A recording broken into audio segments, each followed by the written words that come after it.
과학 이야기 더 이상 어렵게 할 필요가 없습니다. 저희 괴짜과학에서 쉽게 풀어드리겠습니다.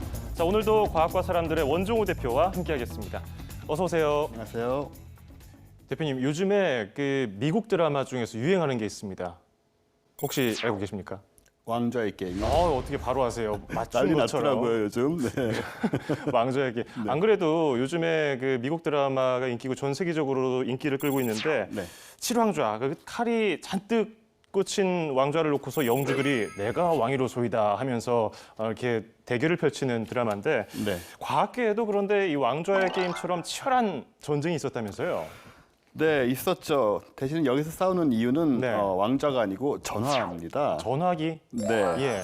전화기의 발명자라는 타이틀이죠. 아하. 전화기의 최초의 발명자가 누구냐? 그 타이틀을 놓고 정말 많은 사람들이 전쟁을 벌였습니다. 아니 그런데 지금 좀 의아한 것이 전화기 최초의 발명자 하면은 벨 아니겠습니까? 아, 그렇죠. 굉장히 유명한데요.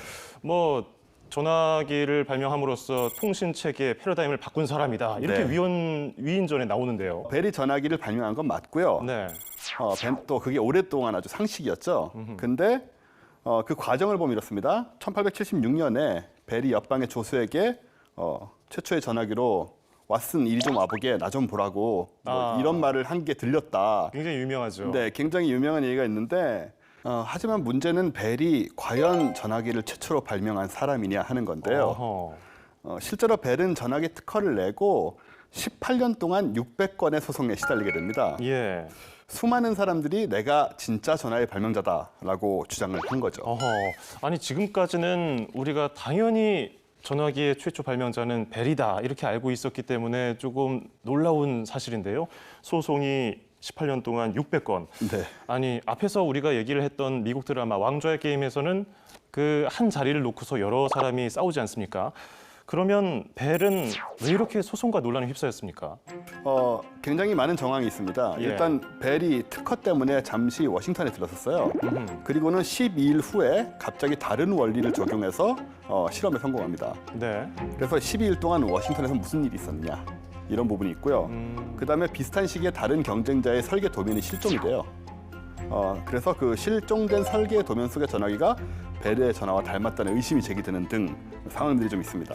충분히 그 반대쪽에서는 의심할 만한 정황으로 삼기에 충분한 사실들인 네. 것 같은데 그렇다면은 벨의 그 최초 발명자, 전화기 최초 발명자라는 왕좌에 도전했던 다른 경쟁자는 또 누가 있을까요? 또 대표적인 사람으로 엘리샤 그레이라는 사람이 있는데요. 네. 이분은 딱 2시간 늦게 특허를 출원해서 아이고. 그 모든 제 영광을 놓치게 되는 그런 케이스인데 예. 1876년 2월 14일입니다.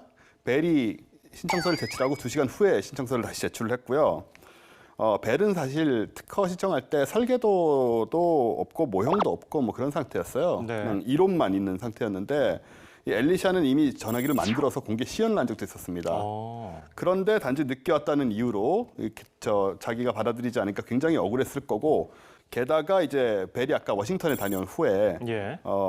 벨이 갖고 온 이제 새로운 디자인이 엘리샤의 것과 흡사했다라는 문제까지 있어서 굉장히 억울한 사람이고 그래서 소송을 많이 제기를 했고요. 결국은 나중에 이제 벨이 어느 정도 간접적으로나마 그 특허 신청서를 이제 읽게 됐다는 그런 인정까지도 살짝 받아내긴 했습니다. 굉장히 안타까운데 근데 한두 명이 아니잖아요. 한두 명이 아닙니다. 예. 다 이런 식으로 굉장히 아까운 사람들인데요. 안토니아 무치라는 굉장히 중요한 사람입니다만은 이분은 이제 $10만 있었어도 먼저 특허 출원할 수 있었다. 아니 그게 무슨 얘기입니까? 네. $10 너무한데요? 원래 이제 아내가 예. 류마티즘으로 거의 움직이지 못해서 아내하고 통화를 하려고 이 기계를 만들었어요 스스로. 만들었는데 이분이 또 사고를 당해서 일을 하다가 좀 누워 있게 됩니다. 네. 그 와중에 부인이 이제 그 전화기를 생활고 문제 때문에 팔아버려요. 그냥 중고상에 아무렇게나 팔아버렸습니다. 너무 급했네요. 그래서 이분이 이걸 다시 개발을 해서 이제 웨스턴 유니언 전신회사라고 당시 굉장히 큰 회사죠. 이 회사에 팔려고 상의하는 도중에 회사에서 의심스럽게도 설계도와 전화기 모델을 잃어버렸다는 연락을 받습니다. 그 다음에 다시 이제 특허를 내려면 $250가 필요한데 당신은 큰 돈이거든요. 예. 이런 제도가 있었어요. 임시로 특허를 낸 발명가를 위해서는 발명 특허 보류 신청이라는 걸 20달러만 내면은 되는데 예. 그걸 이제 정해진 기간 동안 우선권을 주는 거죠. 음흠. 그거를 했는데 그 다음에 기간이 만료됐어요.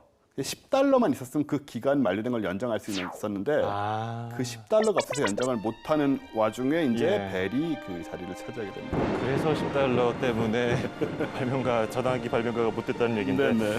아, 이거 은근히 안타까운 사연들이 많네요. 네, 다 조금씩 안타까운 사연이라 기구하죠, 굉장히. 그러니까요. 우리는 계속 1등만 기억하고 있었잖아요. 그렇습니다. 벨이라는 사람. 네. 그래도 굉장히 합리적인 근거를 가지고서 도둑 맞았다. 내가 네. 이 최초의 전화기 발명가다. 이렇게 얘기를 하고 있는데 그러면 실제로 벨이 뭐 엘리샤라든지 무치의 전화, 뭐 설계 도면 이런 아이디어를 훔쳤을까요?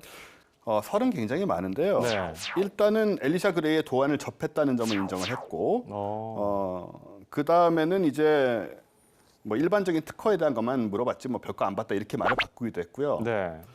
그 다음에 무치의 주장대로 그 전신회사가 잃어버렸다고 주장하는 그 설계도 하고 모형을 벨이 봤다는 주장도 있고, 여러 가지 말이 있지만 아주 100%로 훔쳤다라고 확인하기는 또 어중간한 그런 상황입니다. 그렇군요. 네.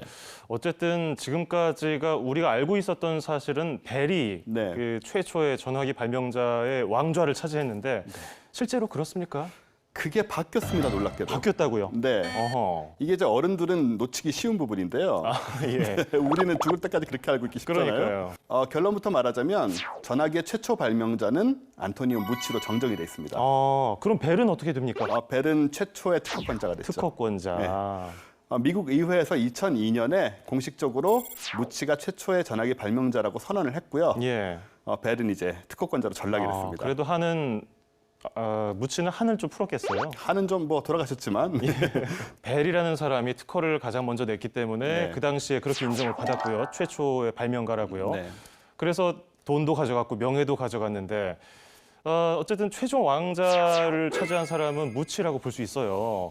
그러니까 과학사에 있어서 네. 역사에 있어서 우리가 잘못 알고 있는 것도 굉장히 많고 사실 어떤 지점에서 얼마나 그 사람이 정확한 시간과 장소에서 또 운을 가지고 있었냐에 따라서 이렇게 굉장히 많은 것이 바뀌기 때문에 설사 벨이 번 돈을 우리가 수거할 수는 없겠지만 네.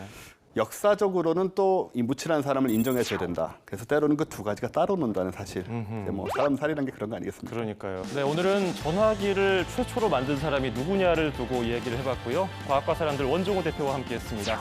괴짜과학은 다음 시간에 더욱 재미있는 소식으로 찾아뵙겠습니다. 고맙습니다.